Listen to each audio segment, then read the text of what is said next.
Kuya, kung ikaw ay nakapag-aral ng kolehiyo, anong kurso ang kukuhanin mo? Ang gusto ko sana noon, teacher.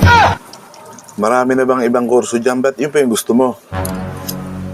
Noong araw kasi, kulang na kulang pa yung teacher. Eh, ang problema nga lang, hindi naman kaya ng budget. Tsaka, alam mo, bilib na bilib kasi talaga ako sa mga teacher. Yung mga teacher, matatalino.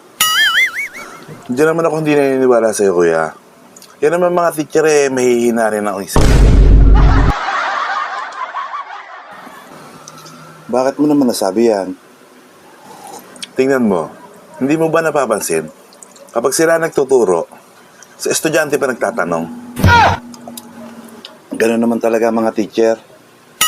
Hindi kuya. Kung sila ay matalino, hindi na sila magtatanong sa estudyante.